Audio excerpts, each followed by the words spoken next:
ओम शांति। श्राद्ध का आध्यात्मिक महत्व। वर्तमान समय श्राद्ध का शुभ समय चल रहा है और ये श्राद्ध का शुभ समय हर भारतवासी के लिए, चाहे वो विश्व में कहां पर भी हो, बहुत महत्व रखता है। क्योंकि यही श्राद्ध के समय में वो अपने पितरों को, पूर्वजों को याद करते हुए अपने दिल की शुभ संकल्पों की श्रद्धांजलि अर्पित करते हैं।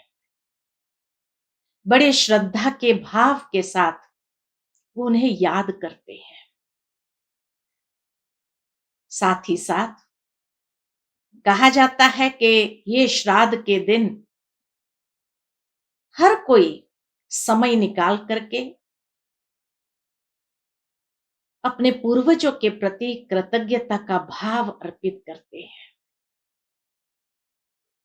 जाने अनजानेपन में हुई कोई भी गलतियों के लिए सच्चे दिल से क्षमा मांगते हैं और स्वयं में प्रायश्चित करते हुए परिवर्तन का दृढ़ संकल्प करते हैं। अपने पूर्वजों के गुण और कर्तव्य को याद करते हुए उनसे हमेशा प्रेरणा प्राप्त करते हैं आगे के जीवन के लिए भी। और कहा जाता है कि जब इतनी श्रद्धा के साथ शुभ संकल्पों की श्रद्धांजलि अर्पित करते हैं तो अवश्य उनके आशीर्वाद को भी अनुभव कर सकते हैं। श्राद्ध के ये 16 दिन बहुत शुभ माने गए हैं। क्यों शुभ कहा गया है? क्योंकि गणेश चतुर्थी के बाद और नवरात्र से पूर्व पूर्णमासी से अमावस्या तक के ये जो 16 दिन है वो विशेष बताए गए हैं। शास्त्रों के अंदर एक पौराणिक कथा याद आती है। कहा जाता है कि महावीर दानवीर कर्ण जब शरीर त्याग कर स्वर्ग लोक जाता है तो वहां जब भी भोजन पर बैठता है तो उसकी भोजन की थाली में सोना, हीरा, रत्न परोसे जाते थे। जब दूसरी ओर देखते थे तो सबकी थाली में 56 प्रकार के भोजन होते थे। वो कुछ खा नहीं पाए। तब कहा जाता है कि वो इंद्र देवता के पास जाते हैं और पूछते हैं कि मेरी थाली में ये चीजें क्यों रखी जाती है? दूसरों को तो सभी को व्यवस्थित भोजन प्राप्त होता है।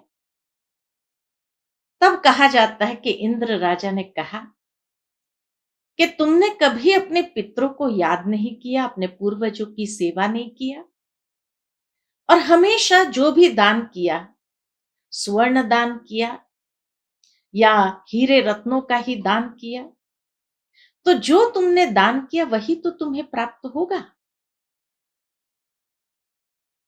तब कर्ण को एहसास हुआ और उसने कहा कि मुझे तो अपने पूर्वजों के विषय में कोई ज्ञान ही नहीं था, तो मैं कैसे उनकी सेवा करता। तब कहा जाता है कि ये 16 दिन उनको दिए जाते हैं। कहा तुम जाओ पृथ्वी पर और ये 16 दिन तुम अपने पूर्वजों की सेवा करो, श्रद्धा से उनके प्रति या उनके निमित्त दान करो और उनके आशीर्वाद को प्राप्त करो।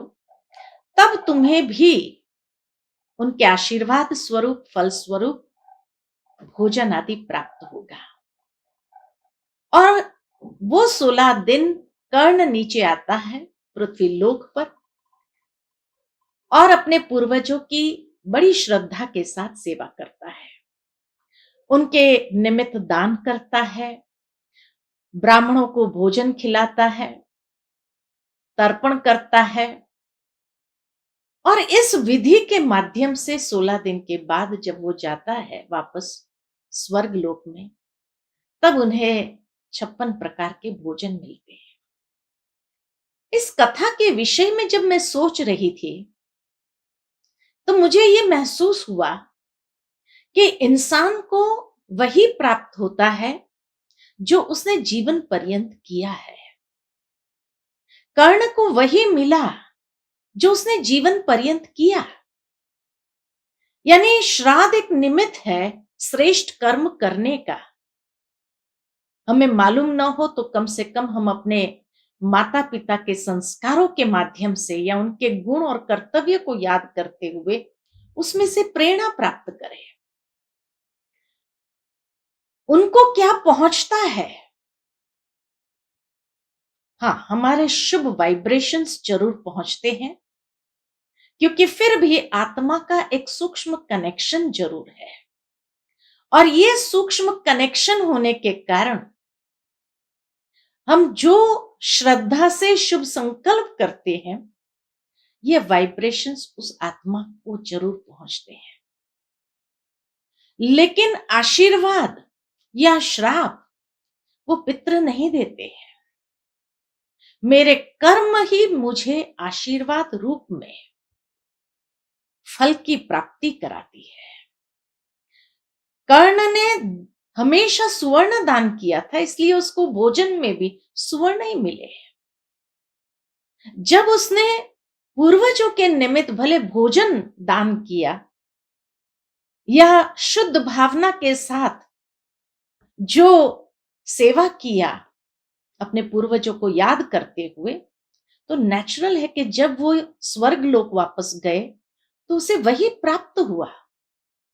भावार्थ यही कि हमें ये सदा स्मरण रहना चाहिए कि मनुष्य जीवन पर्यंत जो कर्म करेंगे वही उसके लिए आशीर्वाद बनता है।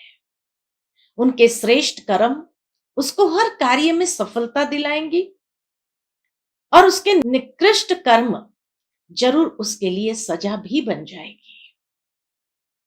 बाकी जो कई बार कई लोग कहते हैं कि फलाने व्यक्ति के जीवन में पितृदोष आ गया, इसलिए वो कोई भी कार्य करने जाता है सफलता नहीं मिलती है। पितृ दोष का मतलब ही है कि भाई पितृ रुष्ट है, हमारे माता पिता हमारे पूर्वज हमसे रुष्ट है, क्योंकि कहीं ना कहीं हमने गलत कर्म किए हैं, तो वो रूठे हुए हैं, इसलिए वो हमें आशीर्वाद नहीं दे रहे हैं। वास्तव में जीवन पर्यंत भी जब माता पिता रुष्ट नहीं होते हैं, हमेशा बच्चों के प्रति आशीर्वाद ही बरसाते हैं, तो शरीर छोड़ने के बाद वो रुष्ट क्यों होंगे? सोचने की बात है।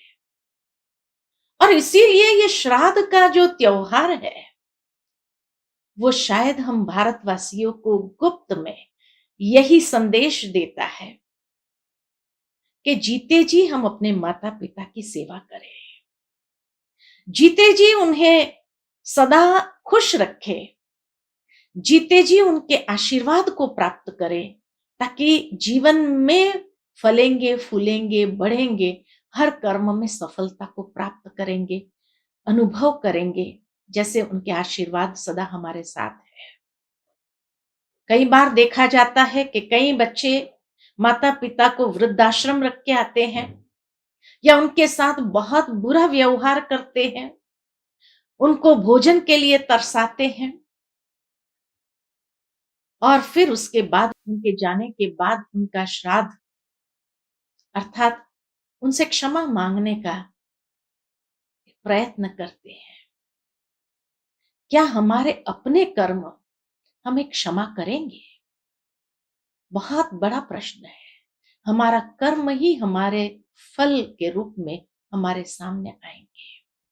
इसीलिए ये श्राद्ध हर समय हमें ये शिक्षा देते हैं, ये अटेंशन खिंचवाते हैं कि जीवन पर्यंत हमेशा शुभ कर्म करें, अपने माता पिता की अच्छी सेवा करें और उन्हें संतुष्ट करें, उन्हें तृप्त करें, जो हमें बाद में उनके निमित्त तर्पण करने की आवश्यकता न हो।